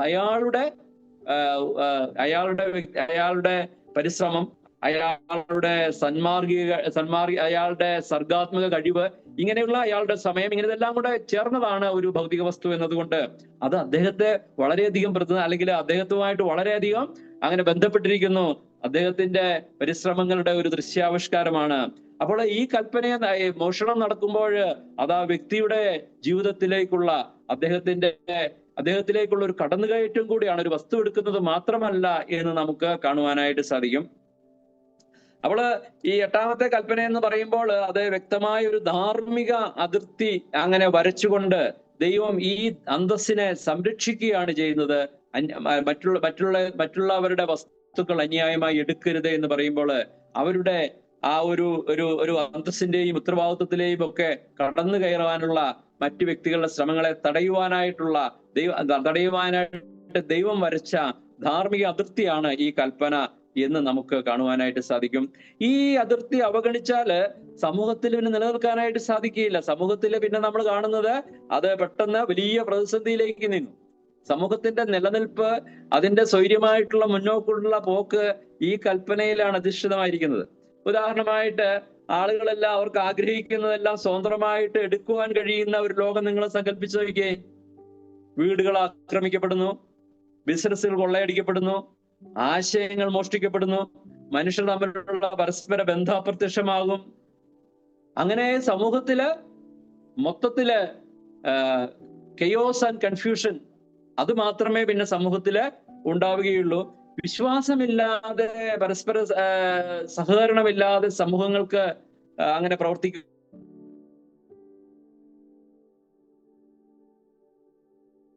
ഇവിടെ അടയാളപ്പെടുത്തലും കൂടെയാണ് എന്ന് നമുക്ക് കാണാനായിട്ട് സാധിക്കും. It's A pillar of social stability. ഈ കൽപ്പനയില്ലാതെ നമുക്ക് സാമൂഹ്യ ജീവിതത്തെ സുരക്ഷിതമായിട്ട് നിലനിർത്തുവാനായിട്ട് സാധിക്കുകയില്ല. അപ്പോൾ അങ്ങനെ ഒരു സമൂഹത്തിന് വളരുവാനായിട്ട്, അങ്ങനെ ഒരു സമൂഹത്തിന് നിലനിൽക്കാനായിട്ട് സാധിക്കുകയില്ല. മാത്രമല്ല, തുടർന്ന് നമുക്ക് കാണാനായിട്ട് സാധിക്കുന്നത് സമൂഹത്തിന്റെ ഈ സ്വകാര്യ സ്വത്തിന്റെ അവകാശത്തിന്റെ സംരക്ഷണം എന്നുള്ളത് സമൂഹത്തിന്റെ സുസ്ഥിരമായിട്ടുള്ള നിലനിൽപ്പിന് ആവശ്യം പോലെ തന്നെ അതിന്റെ ഉൽപാദനക്ഷമതയ്ക്കും വളർച്ചയ്ക്കും ഇത് ആവശ്യമാണ്. സ്വകാര്യ സ്വത്ത് ബഹുമാനിക്കപ്പെടുമ്പോൾ ആളുകൾ കൂടുതൽ സുരക്ഷിതത്വം ഉള്ള അന്തരീക്ഷം സൃഷ്ടിക്കപ്പെടുകയും ഇത് ഈ സുരക്ഷ ഉൽപാദനക്ഷമതയെയും വളർച്ചയെയും പ്രോത്സാഹിപ്പിക്കും. അതില്ലാതെ നമുക്ക് സാമ്പത്തിക വളർച്ച, സംസ്കാരങ്ങളുടെ വളർച്ച അത് അസാധ്യമായിട്ട് തീരും എന്ന് നമുക്ക് കാണാനായിട്ട് സാധിക്കും. ഒരു കർഷകൻ കൃഷി ചെയ്യുമ്പോൾ അതിനുണ്ടാകുന്ന വിളവ് തൻ്റെതാണ് എന്നുള്ള ആ ഒരു അറിവിൽ നിന്റെ ആത്മവിശ്വാസത്തിൽ നിന്നാണ് അയാൾ വിത്ത് വിതയ്ക്കുന്നത്. കൂലി കിട്ടുമെന്ന് വിശ്വസിച്ചുകൊണ്ടാണ് തൊഴിലാളി ഉത്സാഹത്തോടെ അധ്വാനിക്കുന്നത്. വീട് പണിയുന്നത് ആ വീട്ടിൽ എനിക്ക് താമസിക്കാമെന്ന് വിചാരിച്ചിട്ടാണ് ഒരു വ്യക്തി വീട് പണിയുന്നത്. അപ്പൊ ഇങ്ങനെ ഈ 8ാമത്തെ കൽപ്പന പരോക്ഷമായി സാമ്പത്തിക വളർച്ചയ്ക്കും മനുഷ്യന്റെ അഭിവൃദ്ധിക്കും ഏറ്റവും പിന്തുണ നൽകിയിട്ടുള്ള കൽപ്പനയാണ്. മറുവശത്ത് ഈ കൽപ്പനയുടെ ലംഘനം മോഷണത്തിനും അക്രമത്തിലേക്കും പ്രതികാരത്തിലേക്കും സംഘർഷത്തിലേക്കൊക്കെ നയിക്കും എന്ന് നമുക്ക് കാണാനായിട്ട് സാധിക്കും. സ്വത്തവകാശം ദുർബലമാവുകയോ അത് അവഗണിക്കപ്പെടുകയോ ചെയ്താൽ ആളുകള് ബലപ്രയോഗത്തിൽ ആശ്രയിക്കേണ്ടതായിട്ട് വരും. അങ്ങനെ ശക്തന്മാരുടെ മാത്രം ബാക്കിയാകുകയും ദുർബലന്മാര് ക്ഷയിച്ചു പോവുകയും സമൂഹം വളരെയധികം വലിയ അല്ലെങ്കിൽ അതിന്റെ സ്ഥിരതയ്ക്ക് ഭംഗം സംഭവിക്കുകയും ചെയ്യും. സാമ്പത്തികമായിട്ട് അങ്ങനെയുള്ള സമൂഹങ്ങൾക്ക് വളരുവാനോ നിലനിൽക്കുവാനോ സാധിക്കുകയില്ല. ഇപ്പൊ ലോകത്തിന്റെ എല്ലാ സാംസ്കാരിക സാമ്പത്തിക പുരോഗതിയുടെയും എല്ലാ കാലത്തുമുള്ള നെടുന്തൂണായിട്ട് വർത്തിച്ചത് ഈ കൽപ്പനയുടെ പ്രാവർത്തികത. എല്ലാ സമൂഹത്തിലും ഈ കൽപ്പന ഉണ്ട് എന്ന് നമുക്ക് ലോക സംസ്കാരത്തിലെ പഠിച്ചു കഴിഞ്ഞാൽ നമുക്ക് മനസ്സിലാക്കാനായിട്ട് സാധിക്കും. ഇതില്ലാതെ സംസ്കാരങ്ങൾക്ക് ഒരിക്കലും നിലനിൽക്കാനായിട്ട് സാധിക്കുകയില്ല. തുടർന്ന് നമ്മൾ ഈ കൽപ്പനയെ കുറിച്ച് പഠിക്കുമ്പോൾ നമുക്ക് മനസ്സിലാക്കാൻ സാധിക്കുന്നത് ഈ കൽപ്പന സ്നേഹത്തിന്റെയും നീതിയുടെയും ഒരു പ്രകടനമാണ് എന്ന് നമുക്ക് കാണാനായിട്ട് സാധിക്കും. ആത്യന്തികമായിട്ട് ഈ കൽപ്പന മറ്റുള്ളവരുടെ സ്വത്തിനെ ബഹുമാനിക്കുക എന്നുള്ളത് സ്നേഹത്തിന്റെയും നീതിയുടെയും പ്രകടനമാണ്. അതാണ് ഈ 8ാമത്തെ കൽപ്പന നമ്മെ പഠിപ്പിക്കുന്നത്. യഥാർത്ഥത്തില് ഇതും സുവർണ നിയമത്തിലെ ബാധകമാണ്. നമുക്ക് കർത്താവ് സുവർണ നിയമം മത്തായിയുടെ സുവിശേഷം 7:12 പറഞ്ഞപ്പോൾ മനുഷ്യൻ നിങ്ങൾക്ക് ചെയ്യണമെന്ന് നിങ്ങൾ ഇച്ഛിക്കുന്നതൊക്കെയും നിങ്ങൾ അവർക്കും ചെയ്യുവിനും ന്യായപ്രമാണവും പ്രവാചകന്മാരും ഇത് തന്നെ. അപ്പൊ ന്യായപ്രമാണത്തിൽ പറഞ്ഞ കാര്യമാണ് ഈ 10 കൽപ്പന എന്ന് നമുക്കറിയാം. അവള് മനുഷ്യൻ നിങ്ങൾക്ക് എന്ത് ചെയ്യണമെന്ന് നിങ്ങൾ ഇച്ഛിക്കുന്നു അത് അവർക്കും ചെയ്യുക. ഞാൻ ആഗ്രഹിക്കുന്നത് എന്താണ്? എന്റെ സ്വത്തിലേക്ക്, എന്റേതായിട്ടുള്ള വസ്തുക്കളിലേക്ക്, എന്റെ അധ്വാനത്തിലേക്ക് മറ്റുള്ളവർ കടന്നു കയറരുതെന്നാണ് ഞാൻ ആഗ്രഹിക്കുന്നത്. അങ്ങനെ തന്നെ മറ്റുള്ളവർ നിന്നോട് ചെയ്യണമെന്ന് നീ ഇച്ഛിക്കുന്നതൊക്കെ അവർക്ക് ചെയ്യുക. അതാണ് യഥാർത്ഥത്തില് ഈ 8ാമത്തെ കൽപ്പനയും നമ്മളോട് പറയുന്നത്. സകല പ്രവാചകന്മാരും സകല ന്യായപ്രമാണവും പറയുന്ന ഇതാണ്. ഓരോ വ്യക്തിക്കും ദൈവം നൽകിയ അവകാശങ്ങൾ ഉണ്ടെന്നും ആ അവകാശങ്ങൾ ലംഘിക്കുന്നത് അതിന്റെ ഇരയ്ക്ക് മാത്രമല്ല സമൂഹത്തിന് മൊത്തത്തില് ദോഷകരമായിട്ടാണ് ബാധിക്കുന്നത് എന്നുള്ള കാര്യം നാം അറിഞ്ഞ് നാം ഈ തത്വത്തെ മാനിച്ച് സമൂഹത്തിന്റെ സുസ്ഥിരത നിലനിർത്തണം എന്ന് നമുക്കറിയാം. അപ്പോൾ ഇതിനെ മാനിക്കുന്ന ഒരു സമൂഹം ക്രമസമാധാനവും അതുപോലെ പരസ്പര ബഹുമാനവുമുള്ള ഒരു സമൂഹമായിട്ട് അത് വളരും. അതുകൊണ്ട് തന്നെ ഈ മോഷ്ടിക്കരുത് എന്നുള്ളത് നിരോധനങ്ങൾക്കപ്പുറം കുഴപ്പവും ഒക്കെ സമൂഹത്തിലെ കുഴപ്പങ്ങളും ഒന്നും ഉണ്ടാകാതെ അതിന് സംരക്ഷണവും നീതിയുക്തവുമായിട്ടുള്ള മുന്നോട്ടുള്ള പോക്കിനെയും എല്ലാം നിയന്ത്രിക്കുന്ന അതിന്റെ ബ്ലൂ പ്രിന്റ് ആണ് ഈ 8ാമത്തെ കൽപ്പന എന്ന് നമുക്ക് പറഞ്ഞു വെക്കുവാനായിട്ട് സാധിക്കും. ഒരു സമൂഹത്തെ അതിന്റെ എല്ലാ കുഴപ്പങ്ങളിൽ നിന്നും, ഭൗതികമായിട്ടുള്ള കുഴപ്പങ്ങളിൽ നിന്നും സംരക്ഷിച്ച് നീതിയുക്തമായ സുസ്ഥിരമായിട്ടുള്ള ഒരു ലോകത്തിനുള്ള ബ്ലൂ പ്രിന്റ് ആണ് 8ാമത്തെ കൽപ്പന എന്ന് നമുക്ക് കാണാനായിട്ട് സാധിക്കും. പഴയ നിയമത്തിൽ നമ്മൾ ഈ കൽപ്പനയുടെ ലംഘനം നടന്നാൽ എന്ത് സംഭവിക്കുമെന്ന് നമ്മൾ പരിശോധിച്ച് നോക്കിയാല് ഈ കൽപ്പനയുടെ ലംഘനത്തിനുള്ള ശിക്ഷ, മോഷണത്തിനുള്ള ശിക്ഷ അദ്ദേഹത്തിന്റെ എന്തെങ്കിലും അംഗവിച്ഛേദനം നടത്തുക എന്നുള്ളതല്ല. പുറപ്പാട് പുസ്തകം 22-ാം അധ്യായത്തിന്റെ 1-ാം വാക്യത്തിൽ നമുക്ക് കാണാൻ സാധിക്കുന്നത് 5 ഇരട്ടി പകരം കൊടുക്കണം എന്നുള്ളതാണ്. ഒരു കാളയെയോ ആടിനെയോ മോഷ്ടിച്ചാൽ അതിന് പകരം 5 കാളയെയും 5 ആടിനെയും മോഷ്ടിച്ചതിന്റെ 5 ഇരട്ടി 4 ഇരട്ടി അല്ലെങ്കിൽ 5 ഇരട്ടി തിരികെ കൊടുക്കുക എന്നുള്ളതാണ് ഇതിന്റെ പിന്നെ പ്രതിക്രിയയായിട്ട് ന്യായപ്രമാണത്തില് പറഞ്ഞിരിക്കുന്നത്. എന്നാൽ നമുക്കറിയാം ഈ കൽപ്പനയുടെ ലംഘനം നമ്മള് ആഖാന്റെ കാര്യത്തില് കണ്ടതാണ്. വളരെ ഭയങ്കര ഭയാനകമായിരുന്നു. ഇങ്ങനെയുള്ള മറ്റുള്ള തനിക്ക് അവകാശപ്പെടാത്തത് കൈവശപ്പെടുത്താനായിട്ട് പോയ പല വ്യക്തികളെ നമുക്ക് പഴയ നിയമത്തിൽ കാണാനായിട്ട് സാധിക്കും. അതിലൊരാളാണ് ഗഹാസി. ഗഹാസിക്ക് സംഭവിച്ചത് എത്ര വലിയ ദുരന്തമാണ് എന്ന് നമുക്ക് കാണാൻ സാധിക്കും. തന്റെ ഭൗതികമായിട്ടുള്ള നേട്ടങ്ങൾക്ക് വേണ്ടി നയമാനിൽ നിന്ന് തനിക്ക് അർഹതയില്ലാത്ത സമ്മാനം മേടിച്ചെടുക്കുവാനായിട്ടുള്ള തനിക്ക് അവകാശമില്ലാത്ത സ്വന്തമാക്കുവാനായിട്ട് ഗഹാസി നുണ പറഞ്ഞതായിട്ട് രാജാക്കന്മാരുടെ പുസ്തകം 2 രാജാക്കന്മാർ 5-ാം അധ്യായത്തിൽ നമ്മൾ കാണുന്നുണ്ട്. അങ്ങനെ സംഭവിച്ചപ്പോൾ സത്യസന്ധമല്ലാത്ത നേട്ടങ്ങൾക്ക് വേണ്ടി തന്റെ പദവിയെ ദുർവിനിയോഗം ചെയ്ത വ്യക്തിക്ക് തന്റെ കുടുംബത്തിനും ആജീവനാന്തം കുഷ്ഠം ബാധിച്ചതായിട്ടാണ് നമ്മൾ കാണുന്നത്. അങ്ങനെ ഈ കൽപ്പനയുടെ ലംഘനം വലിയ പ്രത്യാഘാതം വരുത്തുന്നതാണ് എന്ന് നമുക്ക് കാണാൻ സാധിക്കും. ഇതിനെ ലംഘിച്ചുകൊണ്ട് ഒരു സമൂഹത്തിനും നിലനിൽക്കാനായിട്ട് സാധിക്കുകയുമില്ല എന്ന് നമുക്ക് ഈ കൽപ്പനയുടെ പഴയ നിയമത്തിലുള്ള പഠനം നമ്മെ കാണിക്കുന്നു. എന്നാൽ നമുക്ക് ഇതിനെ നമുക്ക് ഈ 8-ാമത്തെ കൽപ്പന പുതിയ നിയമത്തിൽ എങ്ങനെയാണ് അതിനെ കൈകാര്യം ചെയ്യുന്നതെന്ന് നമുക്ക് നമ്മളൊന്ന് പരിശോധിച്ചാല് വളരെ വിപുലമായിട്ടുള്ള രീതിയിൽ അല്ലെങ്കിൽ നമ്മളുടെ എല്ലാവരുടെയും ജീവിതത്തെ ഏറ്റവും അധികം സ്വാധീനിക്കുന്ന കൽപ്പനയാണ് ഈ കൽപ്പന എന്ന് നമുക്ക് കാണുവാനായിട്ട് സാധിക്കും. ഒരുപക്ഷെ പുതിയ നിയമ വിശ്വാസിയുടെ ധാർമ്മികതയെ ഏറ്റവും അധികം സ്വാധീനിക്കുന്ന കൽപ്പനകളിൽ ഒന്നാണ് ഈ 8-ാമത്തെ കൽപ്പന. വളരെ ഹ്രസ്വമായിട്ടാണ് പഴയ നിയമത്തിൽ പറഞ്ഞിരിക്കുന്നതെങ്കിലും അത് എല്ലാ സമൂഹത്തെയും സംസ്കാരത്തെയും സ്വാധീനിച്ചതാണ് എന്ന് നമ്മൾ കണ്ടതുപോലെ പുതിയ നിയമത്തില് വലിയ സ്വാധീനമായിട്ടാണ് ഈ കൽപ്പന നിൽക്കുന്നത്. അപ്പോൾ നമുക്കറിയാം പഴയ നിയമത്തിന്റെ ആരംഭത്തില് മനുഷ്യന്റെ ചരിത്രത്തെ വികലമാക്കിക്കൊണ്ട് കടന്നു വന്ന ഈ മോഷണം പുതിയ നിയമത്തിൽ നമ്മൾ പരിശോധിച്ചാല് സുവിശേഷങ്ങളിലെ പ്രതിനായക സ്ഥാനത്ത് നിൽക്കുന്ന യൂദയുടെ പ്രശ്നവും ഇത് തന്നെയാണ് എന്ന് നമുക്ക് കാണാൻ സാധിക്കും. ആദ്യ മനുഷ്യന്റെ പ്രശ്നം മോഷണമായിരുന്നുവെങ്കിൽ സുവിശേഷങ്ങളിലെ പ്രതിനായകനായ യൂദയുടെ പ്രശ്നവും ഇത് തന്നെയാണ്. യൂദയുടെ ജീവിതത്തെ തന്നെ നശിപ്പിച്ചത് ഈ മോഷണമായിട്ട് ആണ് എന്ന് നമുക്ക് കാണാൻ സാധിക്കും. അങ്ങനെ പുതിയ നിയമത്തിന്റെ ആരംഭമായ സുവിശേഷങ്ങളും ഈ ഒരു പ്രശ്നത്തെ അടയാളപ്പെടുത്തിക്കൊണ്ടാണ് മുന്നോട്ട് പോകുന്നത് എന്നുള്ളത് വളരെ നമുക്ക് ചിന്തനീയമായിട്ടുള്ള കാര്യമാണ്. യോഹന്നാന്റെ സുവിശേഷം 12-ാം അധ്യായത്തിന്റെ 6-ാം വാക്യത്തിലെ യോഹന്നാൻ യൂദയെ കുറിച്ച് പറയുന്നത് അവനൊരു കള്ളനാണെന്നും കർത്താവിന്റെ പണസഞ്ചിയിൽ വീണതൊക്കെ അവൻ എടുത്തിരുന്നു എന്നാണ് പറയുന്നത്. അതിനുശേഷം നമ്മൾ തുടർന്ന് കാണുന്നത് അവന് മത്തായിയുടെ സുവിശേഷം 26-ാം അധ്യായത്തിന്റെ 14-ാം വാക്യത്തിൽ നമ്മൾ കാണുന്നത് അവൻ മഹാപുരോഹിതന്മാരുടെ അടുക്കൽ ചെന്നിട്ട് ഞാൻ യേശുവിനെ കാണിച്ചു തരാം എന്ത് തരുമെന്ന് പറയുന്ന രീതിയിൽ മനുഷ്യനെ തന്റെ ഗുരുവിനെ വിൽക്കുന്ന ഒരു മനുഷ്യനായിട്ട് അവൻ അധപ്പതിച്ച് അവൻ അങ്ങനെ നാശത്തിലേക്ക് പോകുന്നതായിട്ടാണ്. ചെറിയ പണസഞ്ചിയിലുള്ള മോഷണത്തിൽ നിന്ന് അവൻ കർത്താവിനെ ഒറ്റിക്കൊടുക്കുന്ന ഒറ്റുകാരനായിട്ട് മാറിയ ചരിത്രമാണ് സുവിശേഷങ്ങൾ നമ്മളുടെ മുമ്പിൽ വെക്കുന്നത്. പുതിയ നിയമത്തില് നമ്മൾ ഈ കൽപ്പനയെ പരിശോധിക്കുമ്പോൾ യഥാർത്ഥത്തില് ഈ 8-ാമത്തെ കൽപ്പനയുടെ അന്തസത്ത നമുക്ക് കാണുവാനായിട്ട് സാധിക്കുന്നത് യഥാർത്ഥത്തിൽ പുതിയ നിയമത്തിലാണ്. മറ്റുള്ളവരുടെ കൈവശാവകാശത്തെ മാനിക്കണമെന്ന് പഴയ നിയമം അതിന്റെ കൽപ്പനയിൽ നമ്മളോട് പറയുമ്പോൾ പുതിയ നിയമം നമ്മളോട് പറയുന്നത് അവിടെ നിർത്തുകയല്ല ചെയ്യുന്നത്.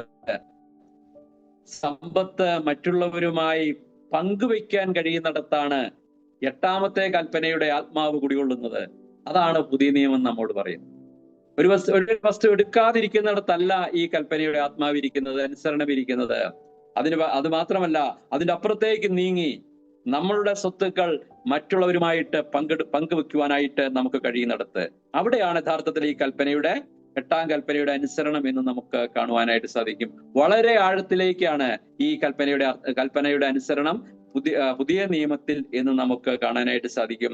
എഫേസ് ലേഖനം 4-ന്റെ 28 നമ്മൾ വായിച്ചാൽ എഫേസർ 4:28 നാം ഇങ്ങനെയാണ് വായിക്കുന്നത്: കള്ളൻ ഇനി കക്കാതെ മുട്ടുള്ളവന് ദാനം ചെയ്യുവാൻ ഉണ്ടാകേണ്ടതിന് കൈകൊണ്ട് നല്ലത് പ്രവർത്തിച്ച് അധ്വാനിക്കുക അത്രേ വേണ്ടത്. അപ്പൊ സുവിശേഷം ഒരു വ്യക്തിയെ രൂപാന്തരപ്പെടുത്തുന്നത് നോക്കുക. പുതിയ നിയമത്തിലേക്ക് വരുമ്പോൾ അവനോട് അവന്റെ 4 കാര്യങ്ങളാണ് അവൻ ചെയ്യേണ്ടത്. അവൻ മോഷണം നിർത്തണം, ജോലി ചെയ്യണം, സ്വന്തം ചെലവ് നടത്തി സ്വന്തം കുടുംബത്തെ പുലർത്തണം, പിന്നെ ദരിദ്രർക്ക് കൊടുക്കണം. അപ്പോൾ മോഷണം നിർത്തുക അവിടെ മാത്രം അതുകൊണ്ട് ഈ കൽപ്പന അവസാനിച്ചില്ല. സ്വന്തമായി ജോലി ചെയ്ത് സ്വന്തം കുടുംബത്തെ പുലർത്തണം, അവിടെയും അവസാനിച്ചില്ല. മറ്റില്ലാത്തവർക്ക് കൊടുക്കണം, അവിടെയാണ് ഈ കൽപ്പനയുടെ അനുസരണം. എങ്കിൽ മാത്രമേ ഈ കൽപ്പന അനുസരിച്ചു എന്ന് പറയാനായിട്ട് സാധിക്കുകയുള്ളൂ. സുവിശേഷം ദുശീലങ്ങളെ അങ്ങനെ നീക്കം ചെയ്യുക മാത്രമല്ല, അതിന്റെ സ്ഥാനത്ത് വളരെ കുലീനമായ ഒരു ഹൃദയത്തെ സൃഷ്ടിക്കുകയാണ് സുവിശേഷം ചെയ്യുന്നത് എന്ന് നമുക്ക് മനസ്സിലാക്കുവാനായിട്ട് സാധിക്കും. അപ്പോൾ സുവിശേഷം നമ്മുടെ മുമ്പിൽ വയ്ക്കുന്ന ധാർമ്മിക നിലവാരം എത്ര ഉയർന്നതാണ്. പുതിയ നമ്മോട് പറയുന്നത് ഞാൻ എന്ത് ചെയ്യാതിരിക്കണമെന്നല്ല, മറിച്ച് എനിക്ക് എങ്ങനെ മറ്റുള്ളവർക്ക് ഒരു അനുഗ്രഹമായി തീരാനായിട്ട് സാധിക്കും. എൻ്റെ ഭൗതിക വസ്തുക്കൾ കൊണ്ടും മറ്റു കാര്യങ്ങൾ കൊണ്ടും മറ്റുള്ളവർക്ക് എങ്ങനെ ഒരു അനുഗ്രഹമായി തീരാനായിട്ട് സാധിക്കും. അങ്ങനെ വളരെ ക്രിയാത്മകമായിട്ടുള്ള ഒരു കാഴ്ചപ്പാടിലാണ് ഈ 8-ാം കൽപ്പനയുടെ ആത്മാവിരിക്കുന്നതെന്ന് പുതിയ നിയമം നമ്മോട് പറയുന്നത്. അപ്പോൾ ഒരു രൂപാന്തരപ്പെട്ട ക്രിസ്ത്യാനി എന്ന് പറഞ്ഞാൽ ഒരു നിരുപദ്രവകാരിയായ വ്യക്തിയല്ല, അവൻ കേവലം മറ്റുള്ളവരെ സഹായിക്കുന്ന ഒരു വ്യക്തിയാണ്. വിശ്വാസികൾ മറ്റുള്ളവരിൽ നിന്ന് എടുക്കുന്നത് ഒഴിവാക്കുന്നത് മാത്രമല്ല, മനസ്സോടെ കൊടുക്കുന്ന ഒരു വ്യക്തിയായിട്ട് തീരും. അപ്പോഴാണ് ഈ 8-ാം കൽപ്പനയുടെ ആത്മാവ് അതിന്റെ പൂർണ്ണതയിൽ എത്തുന്നത് നമുക്ക് കാണാൻ സാധിക്കും. നമ്മൾ ആദിമസഭയെ കുറിച്ച് പഠിച്ചാൽ, ആദിമസഭ ഈ 8-ാം കൽപ്പനയുടെ ആത്മാവ് മനസ്സിലാക്കിയിരുന്ന സഭയാണ്. അതാണ് നമ്മൾ അവിടെ കാണുന്നത് എന്ന് നമുക്ക് തുടർന്ന് കാണാൻ സാധിക്കും. 8-ാമത്തെ അപ്പസ്തല പ്രവൃത്തി 2-ാം അധ്യായം നമ്മൾ പരിശോധിച്ച് നോക്കിയാല്, അവര് സ്നാനപ്പെട്ട് സഭയോട് ചേർന്ന ശേഷം നമ്മൾ വായിക്കുന്നത്, വിശ്വസ്തർ ഒരുമിച്ചിരുന്നു സകലതും പൊതുവക എന്ന് എണ്ണുകയും ജന്മഭൂമികളും വസ്തുക്കളും വിറ്റ് അവനവൻ ആവശ്യമുള്ളതുപോലെ എല്ലാവർക്കും പങ്കിടുകയും ചെയ്തു എന്നാണ്. അതാണ് നമ്മൾ കാണുന്നത്. 8-ാം കൽപ്പനയുടെ ആത്മാവാണ് അവർ പ്രയോഗത്തിൽ വരുത്തിയതിന്റെ ചരിത്രമാണ് ആദിമസഭ നമ്മളുടെ മുമ്പിൽ വയ്ക്കുന്നത്. അവര് പരസ്പരം ഭൗതിക വസ്തുക്കൾ പങ്കിട്ടു. ഇത് നിർബന്ധത്താലല്ല, സ്നേഹത്തിൽ നിന്ന് തനിയെ ജനിച്ച കാരുണ്യമായിരുന്നു എന്ന് നമുക്ക് കാണാനായിട്ട് സാധിക്കും. അവിടെ നമുക്കറിയാം, ഈ മേഖലയില് നുണ പറഞ്ഞ അല്ലെങ്കിൽ ദാനം ചെയ്യുന്നതിനെ കുറിച്ച് നുണ പറഞ്ഞ അനന്യാസിനും സഫീറയ്ക്കും ഉണ്ടായത് വളരെ ഗൗരവമായിട്ടുള്ള ശിക്ഷയാണ് എന്ന് നമുക്ക് കാണാനായിട്ട് സാധിക്കും. സാമ്പത്തിക മേഖലയിലെ സത്യസന്ധയില്ലായ്മയാണ് അനന്യാസിനും സഫീറയ്ക്കും അവരുടെ ജീവൻ കളഞ്ഞത് എന്ന് നമുക്ക് ആ ചരിത്രം പരിശോധിക്കുമ്പോൾ അറിയാമല്ലോ. അപ്പൊ അതുകൊണ്ട് ഒന്നാമത്തെ ഈ ആദ്യ സഭ ഈ കൽപ്പനയുടെ ആത്മാവിനെ വളരെ പെട്ടെന്ന് തിരിച്ചറിഞ്ഞു എന്ന് നമുക്ക് കാണാനായിട്ട് സാധിക്കും. ഇപ്പൊ സുവിശേഷത്തെ കുറിച്ച് നമ്മൾ പരിശോധിച്ച് നോക്കുമ്പോൾ, സുവിശേഷം സമ്പത്തിന്റെ ഉദ്ദേശത്തെ മാറ്റുന്നുണ്ട്. രക്ഷയ്ക്ക് മുമ്പ് ഒരു മനുഷ്യൻ സമ്പത്തിനെ സമീപിക്കുമ്പോൾ എനിക്ക് എന്ത് ലഭിക്കുമെന്നായിരുന്നു ചിന്തിച്ചതെങ്കിൽ, രക്ഷിക്കപ്പെട്ട ശേഷം എനിക്ക് എത്ര നൽകാനായിട്ട് കഴിയുമെന്ന രീതിയിലേക്ക് സുവിശേഷം ഒരു വ്യക്തിയെ മാറ്റിമറിക്കുന്നതായിട്ട് നമുക്ക് കാണാം.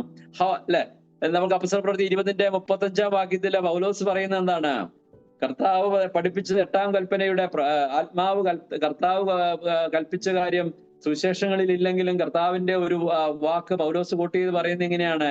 ഇങ്ങനെ പ്രയത്നം ചെയ്ത് പ്രാപ്തിയില്ലാത്തവരെ സഹായിക്കുകയും വാങ്ങുന്നതിനേക്കാൾ കൊടുക്കുന്നത് ഭാഗ്യമെന്ന് കർത്താവ് യേശു താൻ പറഞ്ഞ വാക്ക് ഓർത്തുകൊള്ളുകയും വേണം എന്നാണ് പൗലോസ് പറയുന്നത്. അതിന് ഞാൻ നിങ്ങൾക്ക് ദൃഷ്ടാന്തം കാണിച്ചിരിക്കുന്നു എന്നാണ്.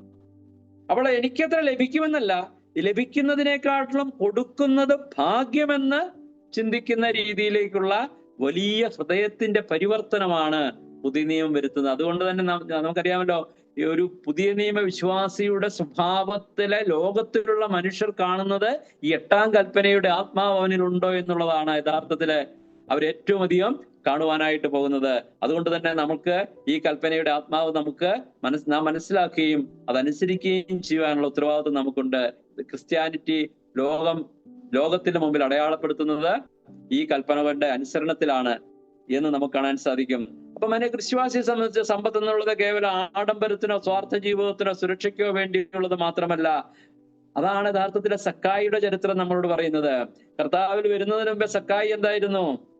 നമുക്കറിയാം, അവൻ സമ്പത്ത് അർഹതയില്ലാത്ത രീതിയിൽ സമ്പാദിക്കുന്നവനായിരുന്നു. കർത്താവിൽ വന്ന ശേഷമോ അവന് അങ്ങനെ വളരെ ഔദാര്യമായി കൊടുക്കുന്ന ഒരു വ്യക്തിയായിട്ട് തീർന്നു. ലൂക്കോസിന് ശേഷം 19-ാം അധ്യായത്തിൽ സക്കായി പറയുന്ന എന്താണ്? ഞാൻ എൻ്റെ പകുതി സ്വത്ത് ദരിദ്രർക്ക് കൊടുക്കുന്നു. ആരോടെങ്കിലും കളവായിട്ട് വാങ്ങിച്ചിട്ടുള്ളതിന്റെ 4 ഇരട്ടി തിരിച്ചു കൊടുക്കുന്നു. രക്ഷ എന്നുള്ളത് സക്കായിയുടെ പണവുമായിട്ടുള്ള ഭൗതിക വസ്തുക്കളുമായിട്ടുള്ള ബന്ധത്തെ മാറ്റിമറിച്ചതായിട്ട് നമുക്ക് കാണുവാനായിട്ട് സാധിക്കും. അപ്പോൾ സമ്പത്ത് ഒരു ഉപകരണമായിട്ടാണ് വിശ്വാസികളുടെ കയ്യിലിരിക്കുന്നത്. ദരിദ്രരെയും കഷ്ടപ്പെടുന്നവരെയും സഹായിക്കാനും ശുശ്രൂഷകൾക്ക് പിന്തുണ കൊടുക്കുവാനും ഒക്കെ ഉള്ള ഒരു ഉപകരണമാണ് യഥാർത്ഥത്തിൽ വിശ്വാസികൾക്ക്, പുതിയ നിയമ വിശ്വാസികൾക്ക് സമ്പത്ത്. ദൈവം നമ്മളെ അനുഗ്രഹിക്കുന്നത്, ഒരു വ്യക്തിയെ അനുഗ്രഹിക്കുന്നത് മറ്റുള്ളവർക്കുള്ള ഒരു അനുഗ്രഹത്തിന്റെ ചാനലായി തീർന്ന് നമ്മളിലൂടെ ദൈവത്തിന്റെ അനുഗ്രഹങ്ങൾ മറ്റുള്ളവരിലേക്ക് എത്തിക്കാനായിട്ടുള്ള വസ്തുവായിട്ടാണ് പുതിയ നിയമ വിശ്വാസി സമ്പത്തിനെ കാണുന്നതെന്ന് നമുക്ക് പുതിയ നിയമത്തിലുള്ള സമ്പത്തിനോടുള്ള സമീപനം പരിശോധിക്കുമ്പോൾ മനസ്സിലാക്കുവാനായിട്ട് സാധിക്കും. യഥാർത്ഥത്തിൽ നമ്മൾ പഠിക്കുമ്പോൾ കർത്താവ് നല്ല ശമരിയക്കാരന്റെ ഹൃദയം യഥാർത്ഥത്തിൽ ഈ ശമരിയക്കാരൻ ഈ കൽപ്പനയുടെ ഹൃദയത്തെയാണ് നമ്മൾ മുമ്പിൽ വെളിപ്പെടുത്തുന്നത്.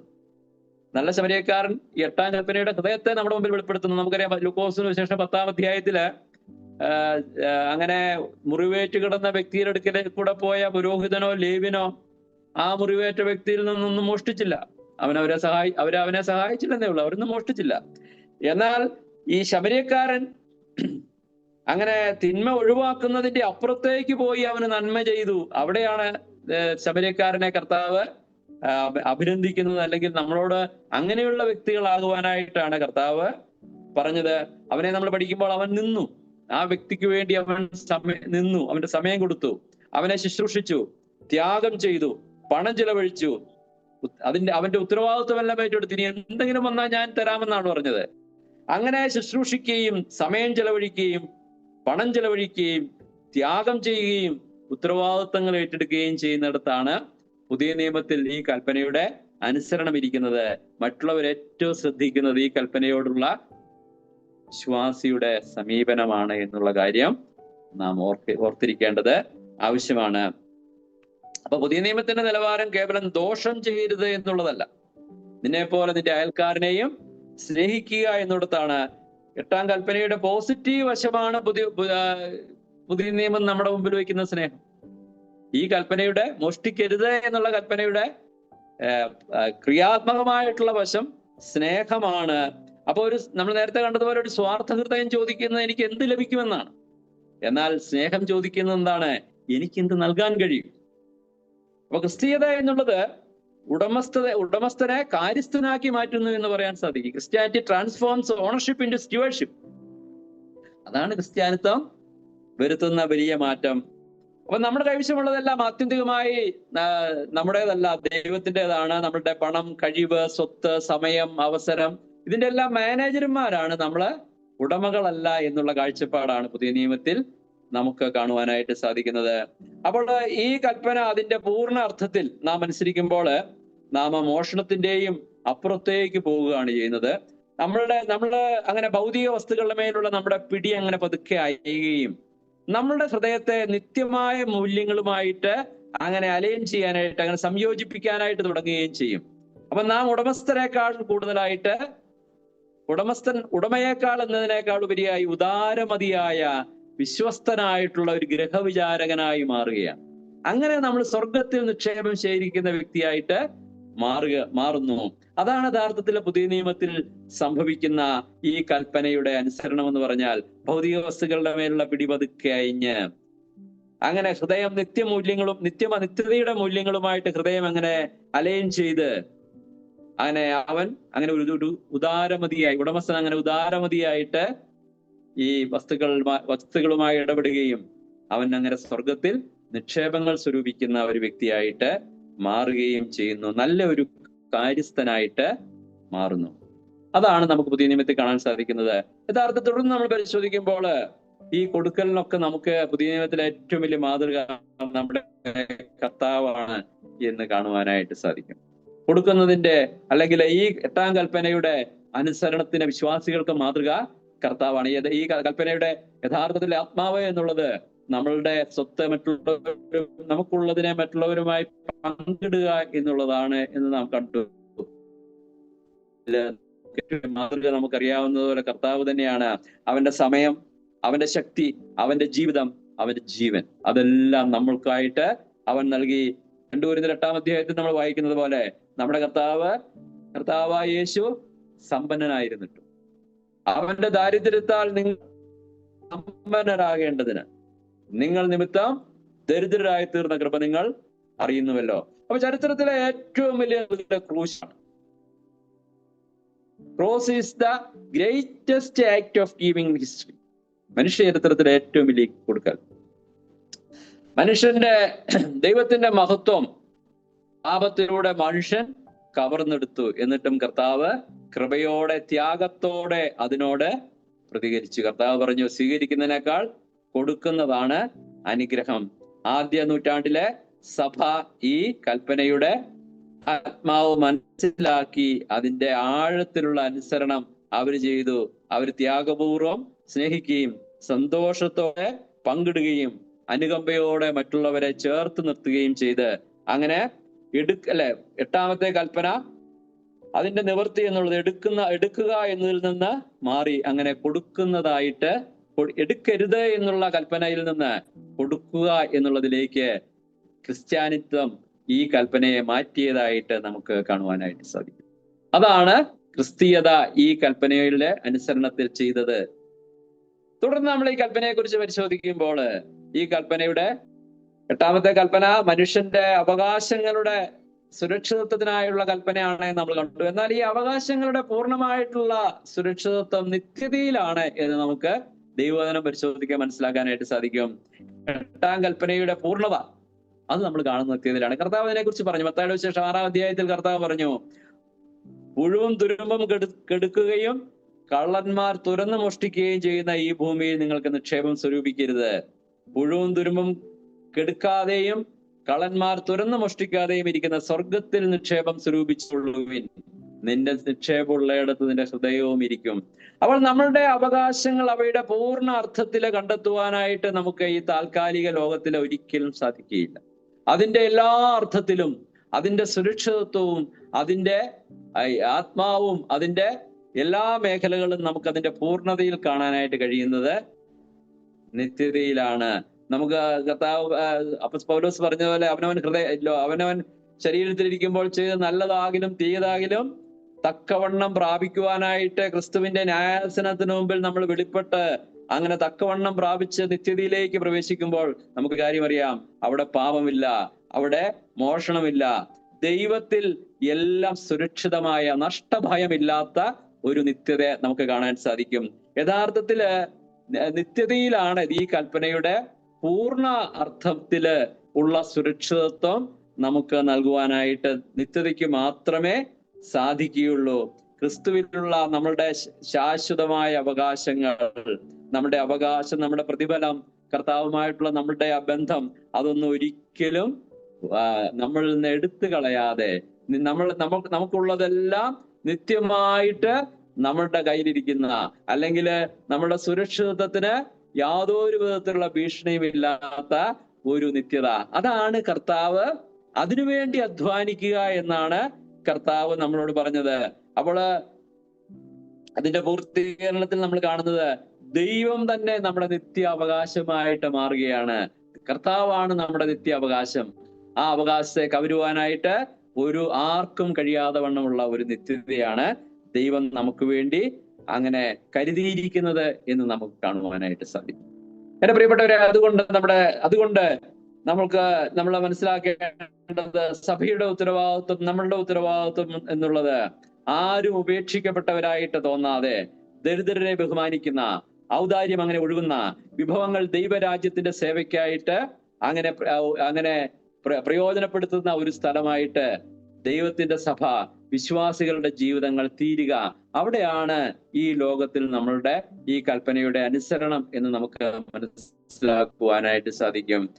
അങ്ങനെ മനുഷ്യന്റെ ചരിത്രത്തിന്റെ സുരക്ഷിതത്വവും അവന്റെ വളർച്ചയും എല്ലാം അതിന്റെ എല്ലാം നട്ടെല്ലായിട്ട് വർത്തിച്ചതാണ് ഈ വളരെ ഹ്രസ്വമായിട്ടുള്ള കൽപ്പന എന്ന് നമുക്ക് അതിനെക്കുറിച്ച് പഠിച്ചാൽ മനസ്സിലാക്കാനായിട്ട് സാധിക്കും.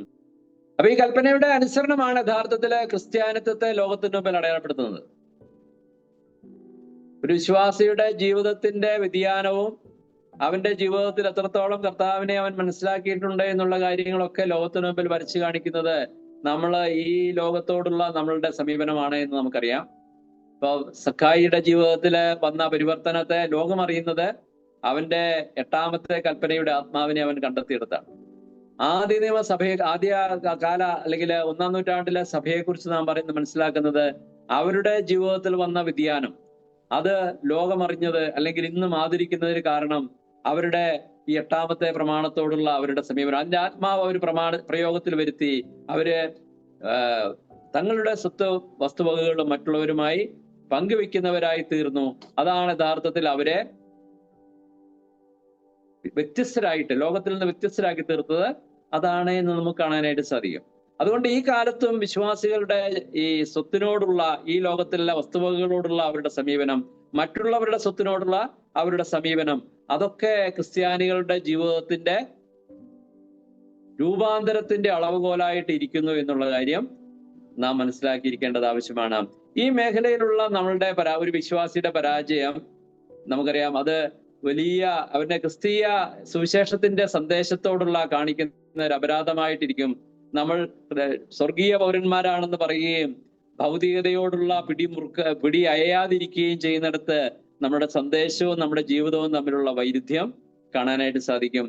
ഈ 8ാമത്തെ കൽപ്പനയുടെ ആത്മാവ് എന്നുള്ളത് പങ്കുവെക്കുന്നിടത്താണ് എന്ന് കർത്താവ് നമ്മളോട് പറയുന്നു. പൗലോസ് അപ്പോസ്തലന്മാര് നമ്മളോട് പറയുന്നു. 1-ാം നൂറ്റാണ്ടിലെ സഭ നമ്മളോട് പറയുന്നു. അതുകൊണ്ട് നമുക്കറിയാം, പുതിയ നിയമത്തില് കർത്താവിനെ കണ്ട വ്യക്തികൾക്കെല്ലാം ഈ കൽപ്പനയോടുള്ള അവരുടെ അനുസരണത്തിൽ വ്യത്യാസം വന്നിട്ടുണ്ട്. നിങ്ങൾക്കറിയാം, പത്രോസ്, അതുപോലെ അന്ത്രയോസ്, യോഹന്നാൻ, അതുപോലെ യാക്കോബ്, ഇവരൊക്കെ കർത്താവിനെ കണ്ടപാടെ അവരുടെ തൊഴിലിനോടുള്ള സമീപനത്തിൽ വ്യത്യാസം വന്നു. അവരുടെ തോണി പിന്നെ കർത്താവിനെ പ്രസംഗിക്കാനുള്ള ഒരു ഉപകരണമായിട്ട് മാറി. സക്കായിയുടെ ജീവിതത്തിൽ വ്യത്യാസം വന്നു. ചുങ്കക്കാരനായ മത്തായിയുടെ ജീവിതത്തില് സാമ്പത്തിനോടുള്ള തന്റെ ഇടപെടലുകളിൽ താൻ ചുങ്കക്കാരനായിരുന്നവൻ അതിനോടുള്ള സമീപനം മാറി. 1-ാം നൂറ്റാണ്ടിലെ സഭയ്ക്ക് സമ്പത്തിനോടുള്ള 8ാം കൽപ്പനയോടുള്ള അനുസരണത്തില് സമ്പത്തിനോടുള്ള ബന്ധത്തിൽ വ്യത്യാസങ്ങൾ വന്നു. അത് കർത്താവ് പറഞ്ഞതെന്താണ്? ദൈവത്തെയും മാമോനെയും ഒരുമിച്ച് സേവിക്കുവാനായിട്ട് സാധിക്കുകയില്ല. ദൈവത്തിന്റെ കൽപ്പനയുടെ അടിസ്ഥാനത്തിൽ ലോകത്തിലെ ഭൗതിക ലോകവുമായിട്ട് ബന്ധപ്പെടുമ്പോഴാണ് നമ്മളുടെ ജീവിതത്തിന്റെ വ്യത്യസ്തത അടയാളപ്പെടുത്തുന്നത്. അതുകൊണ്ട് ക്രിസ്ത്യാനികളുടെ ജീവിതത്തെ ഏറ്റവും അധികം മനുഷ്യരുടെ മുമ്പിൽ വരച്ചു കാണിക്കുന്നത് അവന്റെ ഭൗതിക ലോകത്തോടുള്ള അവനെങ്ങനെ ബന്ധപ്പെടുന്നു എന്നുള്ളതാണ്. അതിനെ നിയന്ത്രിക്കുന്ന കൽപ്പനയാണ് 8ാമത്തെ കൽപ്പന. ആ കൽപ്പനയുടെ ആത്മാവ് എന്നുള്ളത് മറ്റുള്ളവരുടെ വസ്തുവകകളിലേക്കും അവസരങ്ങളിലേക്കും കടന്നു കയറുന്നത് ഒഴിവാക്കുക എന്ന് മാത്രമല്ല, മറ്റുള്ളവർക്ക് അവസരങ്ങൾ നൽകുകയും അവരുമായി നമ്മുടെ സമ്പത്ത് പങ്കിടുവാനായിട്ട് നാം മനസ്സാകുകയും ചെയ്യുന്നിടത്താണ് എന്റെ അനുസരണം. അതുകൊണ്ട് വരുന്ന ദിവസങ്ങളിൽ നമുക്ക് ഈ മേഖലയിൽ ധാരാളമായിട്ട് പഠനവും അനുസരണവും ആവശ്യമാണ്. ദൈവത്തിന്റെ പരിശുദ്ധാത്മാവ് നമ്മളെ അനുഗ്രഹിക്കുവാനായിട്ട് നമുക്ക് പ്രാർത്ഥിക്കാം. Thank you Tomichan brother. നമ്മള് തുടക്കത്തിൽ പറഞ്ഞതുപോലെ പറയുമ്പോൾ വളരെ സിമ്പിൾ ആയിട്ടുള്ള, നമുക്ക് ബാധകമല്ലാത്ത ഒരു കൽപ്പന എന്ന് തോന്നുന്ന മോഷ്ടിക്കരുത് എന്ന് പറയുന്ന ഒരു കൽപ്പനയെ കുറിച്ചാണ് നമ്മൾ പഠിച്ചത്. എന്നാൽ പഠിച്ചു വന്നപ്പോൾ നമുക്ക് മനസ്സിലായ കാര്യം എന്ന് പറയുന്നത്, വിശ്വാസികളായിരിക്കുന്ന നമ്മൾ ഈ ലോകത്തിൽ ജീവിക്കുമ്പോൾ നമ്മളെ വിലയിരുത്താനായിട്ട് മറ്റു ആളുകള് നമ്മളെ വിലയിരുത്തുന്നതിന്റെ അടിസ്ഥാനം എന്ന് പറയുന്നത് നമ്മൾ ഈ കൽപ്പനയെ എങ്ങനെ അനുസരിക്കുന്നു എന്നുള്ളതിന്റെ അടിസ്ഥാനത്തിലാണ് എന്ന് നമ്മൾ പഠിച്ചു. ഒരുപക്ഷെ മോഷ്ടിക്കരുത് എന്ന് പറയുന്നത് ദൈവവചനത്തിന്റെ അടിസ്ഥാനത്തിൽ അല്ലാതെ എടുത്താൽ പോലും സാധാരണ ഏത് മനുഷ്യനോട് ചോദിച്ചാലും മോഷ്ടിക്കുന്നത് തെറ്റാണെന്ന് അവർക്ക് സ്വയമായിട്ട് അറിയാം എന്ന് നമുക്കറിയാം. മനുഷ്യന്റെ മനസാക്ഷി തന്നെ അവരോട് പറയും മോഷ്ടിക്കുന്നത് തെറ്റാണ് എന്നുള്ളത് പറയും. പക്ഷെ ദൈവവചനത്തിന്റെ അടിസ്ഥാനത്തിൽ നമ്മൾ ചിന്തിക്കുമ്പോൾ മോഷ്ടിക്കുക എന്ന് പറയുന്നത് ഒരു വ്യക്തിക്ക് അവകാശപ്പെട്ടിരിക്കുന്ന വസ്തു നമ്മൾ അവരുടെ അനുവാദമില്ലാതെ എടുത്ത് കൈവശം വെക്കുന്നതിനെ മാത്രമല്ല മോഷ്ടിക്കുക എന്ന് പറയുന്നത്. അതിനുള്ള വിശ്വാസികളായിരിക്കുന്ന നമുക്കുള്ള വശം എന്ന് പറയുന്നത് യഥാർത്ഥത്തില് എടുക്കുക എന്നുള്ളതിന് പകരം കൊടുക്കുക എന്നുള്ളതാണ് എന്നുള്ളത് നമ്മളെ ഓർമ്മിപ്പിച്ചു. നമുക്കുള്ളത് മറ്റുള്ളവർക്ക് പങ്കുവെക്കാനുള്ള ഒരു മനസ്സ് നമുക്ക് വേണം എന്നുള്ളതാണ്. അതിന്റെ അടിസ്ഥാനത്തിലായിരിക്കും നമ്മളെ ആളുകൾ വിലയിരുത്തുന്നത് എന്നുള്ള കാര്യം നമ്മളെ ഓർമ്മിപ്പിച്ചു എന്ന് നമുക്കറിയാം. ആ പങ്കുവെക്കൽ ഒരിക്കലും നിർബന്ധം കൊണ്ടായിരിക്കരുത്, പകരം സ്നേഹത്തിന്റെ അടിസ്ഥാനത്തിലായിരിക്കണം എന്നുള്ള കാര്യവും നമ്മളെ ഓർമ്മിപ്പിച്ചു എന്നുള്ളത് നമുക്ക് കേൾക്കാനായിട്ട് സാധിച്ചു. അപ്പൊ തീർച്ചയായിട്ടും വിശ്വാസികളായിരിക്കുന്ന നമുക്കുള്ള ആപ്ലിക്കേഷൻ എന്ന് പറയുന്നത് ഇതാണ്: മറ്റുള്ളവരുമായിട്ട് നമുക്കുള്ളത് പങ്കുവെക്കണം.